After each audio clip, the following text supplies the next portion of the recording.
Hello everyone, Vito's A32 back again with another review. This is the latest from Dan Sperry, who's a pretty interesting magician. This is the third deck he's actually put out. Once again printed by the USPC. I don't remember the name of the other ones, unfortunately. But they were pretty bizarre themselves. This one, however, is called the Inmortuorum. Inmortuorum. Hopefully I'm pronouncing that correctly. And it says Dan Sperry Inmortuorum on top and playing cards on the bottom, and you see a casket with some kind of devil-like wings or angel wings, some kind of wings coming from like behind it, and you see a evil bunny logo type thing, which is his logo, I guess. And there's also a couple of cherubs down here just for fun. And along with this deck, he actually sent a couple of things. First of all, he signed this. He sent this. He has an ad card that says Dan Sperry, Antique Conjurer, and it's autographed by him. It says thanks. Really awesome. And then it's got some information on his websites. On the other side, his logo. That's what you see on the cards. He's the anti-conjurer. It says magic no longer sucks. And he's been described as David Copperfield meets Marilyn Manson, basically. It's a little bit weirder than Chris Angel. He also sent this sticker, which is kind of cool. Caffeine is not a drug, it's a vitamin. ZombieZava.com. Pretty funny, I like that. Anyways, back to the deck. That's what the front of the box looks like. On the side, you just see the bunny logo with lots of cobwebs and some ornamental details. Same on the other side. Top, it says the name, which, well, it says Dan Sperry Inmortuorum, I believe is how you pronounce it. Bottom just says it's made by USPC. Excuse me, a little bit. I have a bit of a cough, so you have to be bear with me. The back shows you the back design of the cards, which is pretty interesting. And then you do got a standard USPC seal on there, nothing too special, nothing on the flaps. We'll get to the cards. Inside there's a couple of ad cards, promo cards, whatever. This one once again says that magic no longer sucks. It has his Facebook, Twitter, and website info and his logo.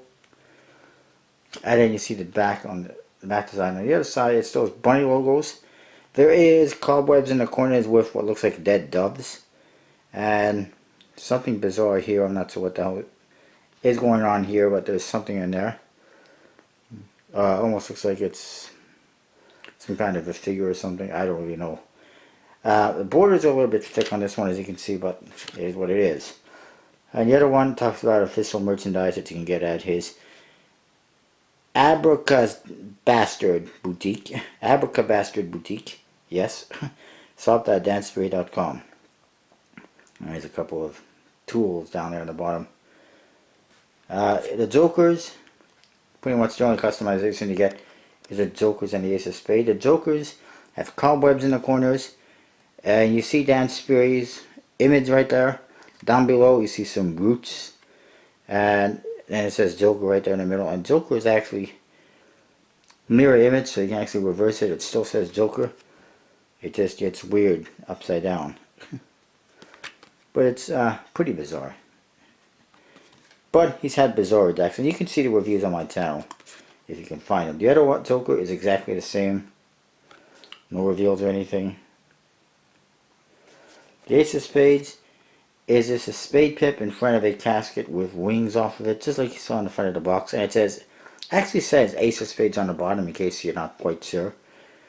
And do notice that the index is, the index on these cards is custom, for custom pip, custom font. I bring that up because the rest of the deck is actually completely standard, with standard indexes and fonts and pips,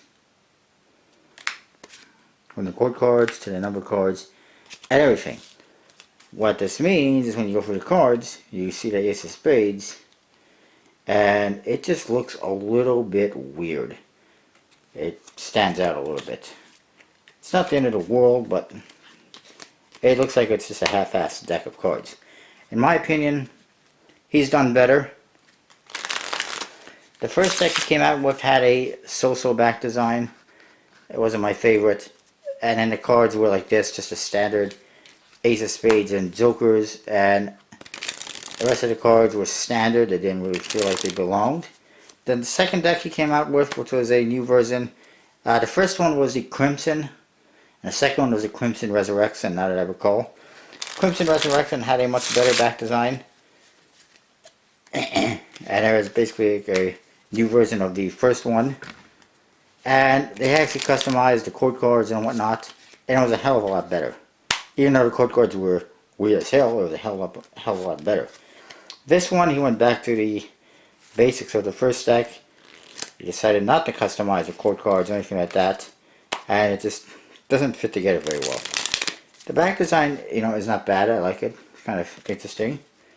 The cards have a bunch of stock air cushion finish. I've been using them a bit, so they're clumping a bit. But I'm sure if I went back to them in a couple of days, they'd be fine. But I don't really know. But that is that. You can get this at collectible. Actually, no, you can't get it at collectible playing cards. You have to, if you want to get this. I don't know if it's available on any websites outside of Dan Sperry's website. But if you don't like this, there's plenty of awesome decks at collectibleplayingcards.com.